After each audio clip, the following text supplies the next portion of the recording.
দর্শক, প্রথম যে বিষয়টি আমরা শুরু করতে চাই সেটা হলো ইরানের ভেতরে বিশ্বাসঘাতক নির্মূল করতে কেন পারছে না ইরান। ইরানের সর্বোচ্চ নেতা তিনি যে বৈঠকটি করছিলেন, কয়েকটি সূত্র দাবি করছে যে তিনি একটা বাংকারের ভেতরে অবস্থান করছিলেন এবং সেই বাংকার থেকে তাকে তার কার্যালয়ে ডেকে আনা হয়েছে। তাকে যে ডেকে আনা হয়েছে এটা আমেরিকা কিংবা ইসরায়েল জানি কি করে? কে তাকে ডেকে এনেছে তার কার্যালয়, যেখানে ইরানের সর্বোচ্চ নেতার সাথে যে কেউ দেখা করতে পারেন না, অথবা দেখা করতে আসলেও তাদেরকে খুব সিকিউরিটির মধ্য দিয়ে আনা হয়।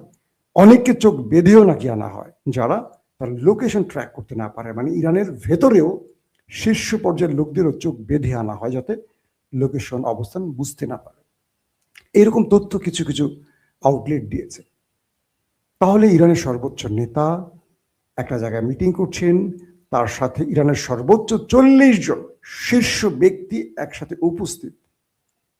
এটা আমেরিকা ইসরায়েলের কাছে তথ্যটা গেল কি করে? এই গেল কি করে এটার উত্তর চলেন আমরা খুঁজতে শুরু করি, তাহলে অনেক কিছু বেরিয়ে আসবে। একটা বিষয় আমাদের প্রথম মনে রাখতে হবে যে ইরানের সর্বোচ্চ নেতা, ইরান যদিও দাবি করেছে যে তিনি কোনো বাংকারে যাননি, তিনি সাহসিকতার সাথেই তার কার্যালয়ে অফিস করেছেন এবং বলেছেন যদি মৃত্যু আসে মৃত্যু বরণ করে নেব, শাহাদাতের তামান্না আমার মানে আমার স্বপ্ন। এটা কে বলেছেন? Ayatollah Khamenei. এটা ইরানের ভাষ্য। তারপরও যখন একজন ব্যক্তি বোঝেন তার মৃত্যুতে একটা রাষ্ট্রের অনেক বড় বা একটা জাতির অনেক বড় ক্ষতি হবে, তিনি নিঃসন্দেহে এই বোকামির জীবন বেছে নেবেন না। এটা নিঃসন্দেহে আমরা বুঝতে পারি। কয়েকটি সূত্রের বক্তব্য আসছে এরকম। দর্শক, একটা সেকেন্ড, জরুরি একটা ফোন আসছে। হ্যালো, একটু গেটের শব্দ করেন, আমার ছেলে খুলে দেবে। আমি একটু লাইভে না, আমি লাইভের মধ্যে আছি। তো এখন যে বিষয়টি তৈরি হয়েছে যে মানুষটিকে হত্যার জন্য আমেরিকা পাগল প্রায়, সেই মানুষটির নিরাপত্তা কারা ব্যর্থ হয়েছে, কারা সেটাকে সঠিকভাবে করতে পারেনি, বা তাকে কারা ডেকে সেই জায়গাটিতে এনেছে, এই বিষয়টি নিয়ে এখন ব্যাপক আলোচনা শুরু হয়েছে। প্রিয়বাবু,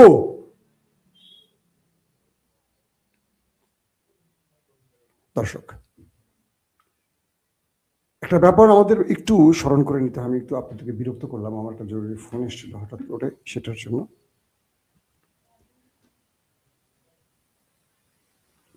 আমরা যে ব্যক্তির কথাটা এর আগেও আপনাদের বারবার বলেছিলাম,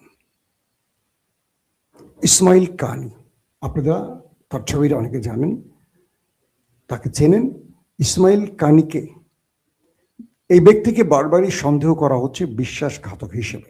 তিনি ইরানের রিপাবলিকান গার্ডের দ্বিতীয় সর্বোচ্চ নেতা। যখন হিজবুল্লাহর প্রধান শীর্ষ নেতা হাসান নাসরুল্লাহকে হত্যা করে দখলদার বাহিনী, তার 15 থেকে 20 মিনিট আগে এই ভদ্রলোকের সাথে মিটিং করে হাসান নাসরুল্লাহ। দেখেন কি সেন্সিটিভ একটা ব্যাপার, খেয়াল করবেন। এই ভদ্রলোক যখন তার সাথে গুরুত্বপূর্ণ মিটিং করেন, এরপর তিনি সেখান থেকে মানে হাসান নাসরুল্লাহর সাথে মিটিং করে বেরিয়ে আসেন। এরপর আমরা দেখলাম, আমি আপনাদেরকে সেই ছবিটা দেখাবো, ইসমাইল কানির ছবিটা দেখানোর চেষ্টা করছি। তো সেই ভদ্রলোক বলবো না কি বলবো জানি না, আমার ধারণা সাসপেক্ট, বিশ্বাসঘাতক হতে পারে সে। তো এই ব্যক্তি হাসান নাসরুল্লাহর সাথে একটা গোপন স্থানে মিটিং করে বেরিয়ে আসার পর কিছুক্ষণ পর সেখানে অ্যাটাক করে দখলদার বাহিনী। কানি বেঁচে যান, হাসান নাসরুল্লাহ মারা যান। এই ব্যক্তি যখন হামাসের সর্বোচ্চ নেতা ইসমাইল হানিয়া যে হোটেল রুমটিতে অবস্থান করছিলেন সেখানে তিনি গিয়েছিলেন এমন তথ্য পাওয়া গেছে। যখন তিনি সেখান থেকে বেরিয়ে আসেন, হাসান নাসরুল্লাহ ইসমাইল হানিয়ার সেই দেখা সাক্ষাৎ শেষ করে তিনি যখন বেরিয়ে আসেন, কিছুক্ষণ পর সেখানে বিস্ফোরণ ঘটে। তার মানে আরেকজন ব্যক্তিকে, মানে হামাসের সবচেয়ে বড় কমান্ডার, রাজনৈতিক শাখার প্রধানকে আমরা হারালাম। যখন এই ব্যক্তি, আপনারা দেখতে পাচ্ছেন স্ক্রিনে, যখন ইরানের প্রেসিডেন্ট ইব্রাহিম রাইসি এবং পররাষ্ট্রমন্ত্রী আমির আবদুল্লাহিয়ান মারা যান, ঠিক তার আগেও এই ব্যক্তির সাথে তাদের লাস্ট লোকেশন মানে কথা হয়েছে এবং লাস্ট লোকেশন হয়তো বা শেয়ারিং হয়েছে তাদের মধ্যে। মারা যান ইব্রাহিম রাইসি, মারা যান পররাষ্ট্রমন্ত্রী আমির আবদুল্লাহিয়ান। তুর্কি কয়েকটি সূত্র দাবি করছে ইরানের সর্বোচ্চ নেতা তিনি একটি নিরাপদ স্থানে ছিলেন। এখন অনেকে বলবেন যে সেই বাংকারে তো আমেরিকার হিট করতে পারতো না, আমেরিকা তার B2 বোম্বার্স দিয়ে বাংকার ব্লাস্টার বোমা দিয়েও ইরানের পারমাণবিক ক্ষেত্রে কিচ্ছু করতে পারে না। তার মানে ইরানের সর্বোচ্চ নেতার জন্য তার চেয়েও নিরাপদ বাংকার অবশ্যই ইরান তৈরি করে রেখেছে, কারণ পারমাণবিক বা তাদের যে ইউরেনিয়াম তার চেয়ে মূল্যবান এই খামিনি নামক ব্যক্তিটি। সূত্রগুলো বলছে যে তিনি বাংকারে অবস্থান করছিলেন। এরপর তাদের যে নির্ধারিত মিটিংটি ছিল, এই মিটিংটি পরে ছিল, কিন্তু মিটিংটিকে একটু এগিয়ে এনেছে কোনো একটি সূত্র, অর্থাৎ মিটিংটিকে একটু আগে টেনে আনা হয়েছে। যে টাইমে মিটিংটা ছিল সেই টাইম থেকে একটু আগে মিটিংটা করা হচ্ছিল, এটা ভোরের দিকে একটা মিটিং হতে পারে। সেখানে গুরুত্বপূর্ণ সেই শীর্ষ সবাই আসছেন এবং খামেনিকে তার বাংকার থেকে তার কার্যালয়ে ডেকে আনা হয়েছে। যেহেতু ইরান প্রতি মুহূর্তে রিয়েল টাইম ইন্টেলিজেন্সের মাধ্যমে বা স্যাটেলাইট তথ্যের মাধ্যমে ইরানকে অগ্রিম সব তথ্য পৌঁছে দিচ্ছিল যে কখন আমেরিকার মানে বিমান উঠছে, কখন মিসাইল মারছে, এটা তো সঙ্গে সঙ্গে চীন জেনে যাচ্ছে এবং সঙ্গে সঙ্গে ইরানকে দিচ্ছে। বলা হচ্ছে ইরানের যেই টেবিলে এই তথ্যটি দেওয়া হয়েছে চীনের পক্ষ থেকে, সেই টেবিলও এটার সাথে জড়িত, অর্থাৎ এই তথ্যটি খামেনিকে নিশ্চিত করা হয়নি বা খামেনির সিকিউরিটি প্রদানকে নিশ্চিত করা হয়নি। তার মানে একজন ব্যক্তি না, একটা টিম কাজ করেছে আমেরিকা বা ইসরায়েলের হয়ে। তারপরে বলা হচ্ছে এই মিটিংয়ে এই মিস্টার কাহিনী, যার নামটি বললাম আপনার ইসমাইল কিয়ানি, তিনি উপস্থিত ছিলেন, কিন্তু তিনি মিরাকেলি বেঁচে যান এবং বলা হচ্ছে তিনি ইন্টেলিজেন্স হেড। এখন এই ব্যক্তি ইন্টেলিজেন্স হেড, বলা হয় যে মানে head of Iran republic guard Quds brigade, যেটা তার প্রধান ছিলেন, ইন্টেলিজেন্স হেডের তথ্য একটি পাওয়া গেছে। অর্থাৎ তিনি সেখানে উপস্থিত ছিলেন এবং তিনি বেরিয়ে গেছেন বা কৌশলগত কারণে সেখান থেকে তিনি অবস্থান পরিবর্তন করার পরই এই ঘটনাটি ঘটেছে, যাকে আপনারা স্ক্রিনে দেখতে পাচ্ছেন। প্রশ্ন হলো, একটা দেশের সিকিউরিটি সিস্টেম, গোয়েন্দা সিস্টেম কতটা দুর্বল হতে পারে? ইরান তার অনেকগুলো দুর্বলতা কাটিয়ে নিয়েছে, যে কারণে এবার আমেরিকা ইসরায়েল ইরানের ভেতরে আক্রমণ করতে গিয়ে সফলভাবে অনেক কিছু করতে পারেনি, সিস্টেম অকেজ করতে পারেনি। ইরান তার প্রত্যেকটা সিস্টেম অন রেখেছে, যে জন্য আমেরিকা ইসরায়েলের অনেক কষ্ট হয়েছে। কিন্তু আলী খামেনি তার অবস্থান পরিবর্তন করেছেন, বাংকার থেকে তিনি কার্যালয়ে প্রবেশ করেছেন, আগের টাইমটা পিছিয়ে টেনে সামনে আনা হয়েছে। তিনি কোন রুমটাতে কখন বসে আছেন, কোন পজিশন থেকে হিট করলে সবগুলো লোক মারা যাবে, এই তথ্যগুলো আমেরিকা বা ইসরায়েলের পাওয়ার কথা কি ভাবতে শুরু করেন। তার মানে ইরানের মধ্যে সবচেয়ে বড় বিশ্বাসঘাতকরা এই কাজটির সাথে জড়িত, কনফার্ম বলা যায়। অনেকে প্রশ্ন করবেন যে ভাই কি বলবো, যে এটা অন্য সিস্টেম, এটা রেডিও সিস্টেম, এটা আর্থকুইক সিস্টেম, এটা ওই সিস্টেম সেই সিস্টেম, বিজ্ঞানের অনেক ভাষা বলবে। আসলে বিজ্ঞানের ভাষা না, সবচেয়ে বড় জিনিস হলো যখন ঘরের ভেতরে বিশ্বাসঘাতক থাকে তখন আমেরিকার কোনো পেগাসুস লাগে না, কোনো সাইবার কি বলবো হ্যাকিং সিস্টেম লাগে না, কোনো উপগ্রহ তথ্য লাগে না। তখন একটি মোবাইল সংকেতের মাধ্যমে অবস্থান নির্ণয় করা খুব সহজ হয়।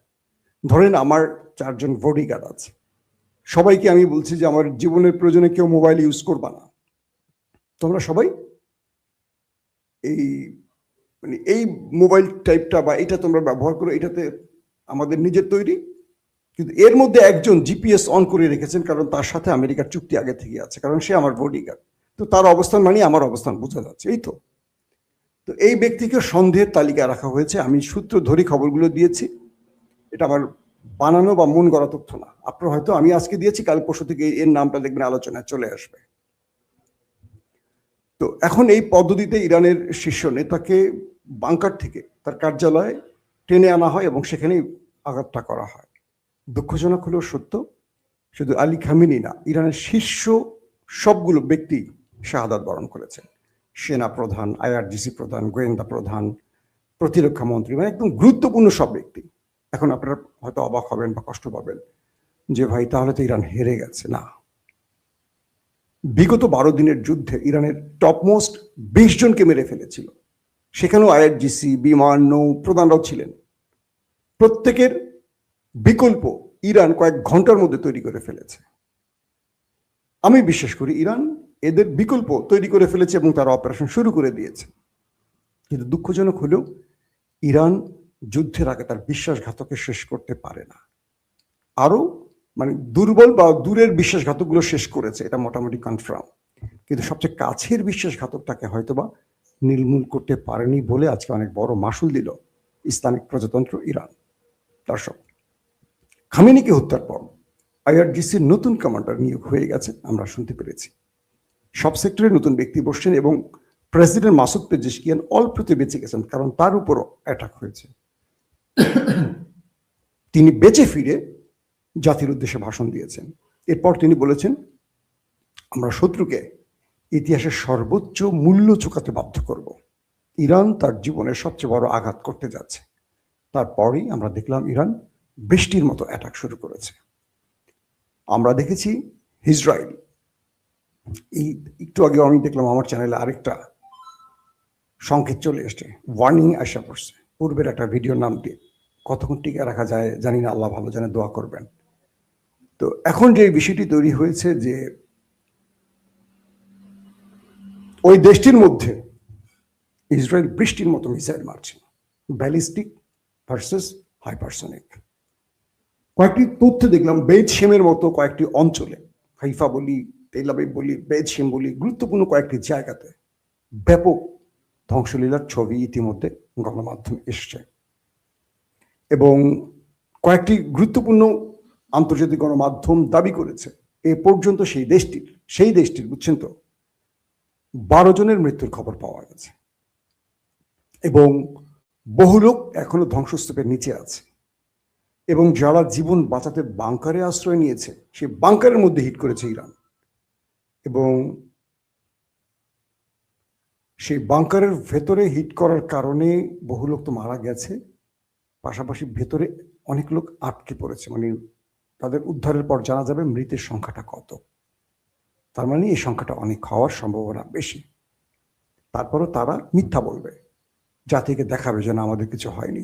শুধু এটা নয়, বিভিন্ন জায়গায় ব্যাপক অ্যাটাক চলছে এখন পর্যন্ত। সিজিল মিসাইল দিয়ে আরো কয়েক ধরনের মিসাইল আক্রমণে পুরো নাচিয়ে ছাড়ছে সেই দেশটিকে। আর মধ্যপ্রাচ্যের মধ্যে সবচেয়ে বেশি আক্রমণ করা হয়েছে আরব আমিরাতে। এটাকে বলা হয় মুসলিম বিশ্বের বিস্ফোরা এবং সেই শত্রু রাষ্ট্রটির সবচেয়ে বিশ্বস্ত বন্ধু।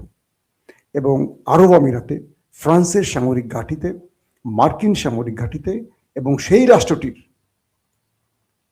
বিভিন্ন ব্যবসায়িক হেডকোয়ার্টারে ব্যাপক অ্যাটাক করেছে আমাদের বন্ধু রাষ্ট্রটি। বলা হচ্ছে 250 মিসাইল শুধু আরব আমিরাতে মারা হয়েছে এবং 200-র অধিক ড্রোন হিট করা হয়েছে শুধু আরব আমিরাতে। তাহলে বোঝেন আরব আমিরাতের অবস্থা কি। পাশাপাশি কাতার, কুয়েত, সৌদি আরব, আর দ্বিতীয় সর্বোচ্চ হিট করা হয়েছে বাহরাইনে এবং জর্দানেও একইভাবে আক্রমণ চলছে। এবং আরবের মানুষরা বুঝতে পারছে, আরবের মানুষরা এখন তাদের রাষ্ট্রপ্রধানকে দায়ী করে বলছে যে তোমরা আমাদের মুসলিম ভাইদেরকে আমাদের শত্রু বানিয়ে এখন আমাদের হত্যা করাচ্ছ।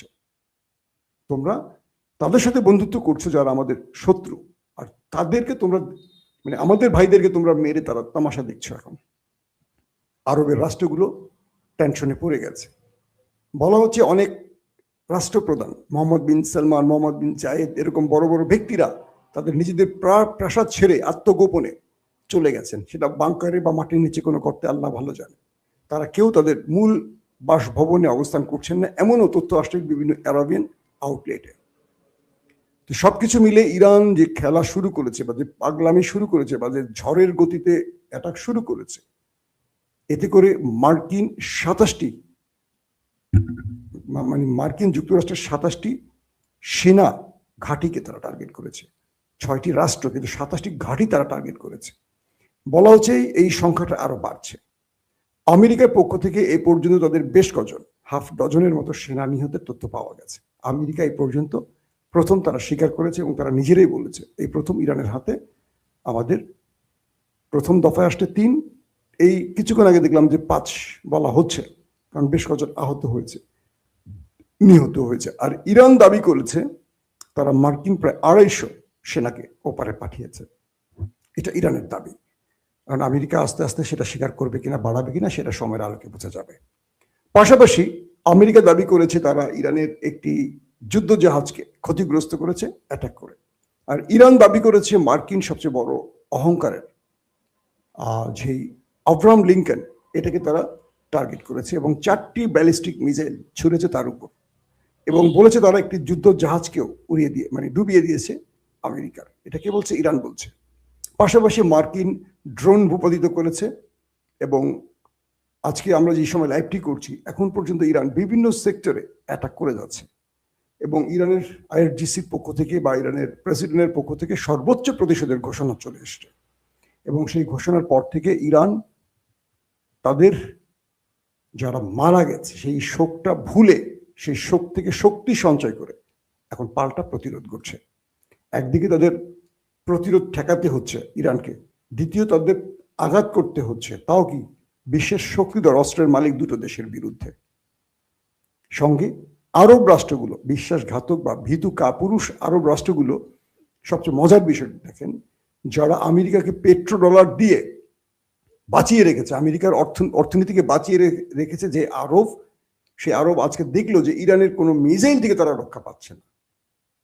তাদেরকে যে প্যাট্রিয়ট থার্ড বা আরো উন্নত মানের আকাশ প্রতিরক্ষা সিস্টেম এরা দিয়ে রেখেছিল, আমেরিকা কিচ্ছু মোকাবেলা করতে পারছে না। সবচেয়ে ইন্টারেস্টিং ব্যাপার হলো এটাই যে আরবের টার্গেটগুলোতে, বিমান বাহিনীকে, নেভাল হেডকোয়ার্টারে, গুরুত্বপূর্ণ জায়গাগুলোতে, কাতার, কুয়েত, দোহা, আরব আমিরাত, দুবাই টার্গেট করে হিট করতেছে, একটা পর একটা মিসাইল ঢুকতেছে আর হিট করতেছে, ধাম ধাম ধাম ধাম করে মারতেছে তারা। কিন্তু আকাশ প্রতিরক্ষা সিস্টেম ব্যর্থ ইরানের অ্যাটাকের কাছে। তার মানে আরব এটুকু বুঝে গেছে যে তারা তাদের পাপের শাস্তি পেতে শুরু করেছে। যদি ইরান এটা বলবৎ রাখে আরো কয়েকদিন, এবং ইরান যদি শুধু মার্কিন ঘাঁটি না, বিশ্বাসঘাতকদের হেডকোয়ার্টারে, রাজা বাদশাদের হেডকোয়ার্টারে মারা শুরু করে, আমার মনে হয় সবচেয়ে, বাকিটা না বলি। তো এই পরিস্থিতিতে ইরান তার শেষ লড়াইটা করছে, মরণ কামড়টা দিচ্ছে, কোনোভাবে ছাড় দিচ্ছে না কাউকে। এবং পৃথিবীর একমাত্র দেশ রাশিয়া, চীনও যেটা সাহস করে নাই, ইরান সেই সাহসটা করেছে। আপনারা এখন হয়তো বলবেন যে ইরান কি করেছে, এত বছর ধরে কি করেছে? একমাত্র ইরানই তো তাদেরকে আঘাত করার সাহস করেছে। চারদিকে শত্রু, ইরানের মুসলিমরাই শত্রু, টেনে ধরছে পেছন থেকে, তারপরেও যে চোখে চোখ রেখে আঘাত করছে, এটা কজনে পারে? ইমানের সবচেয়ে বড় জায়গাটা হলো শক্তি, না সাহস।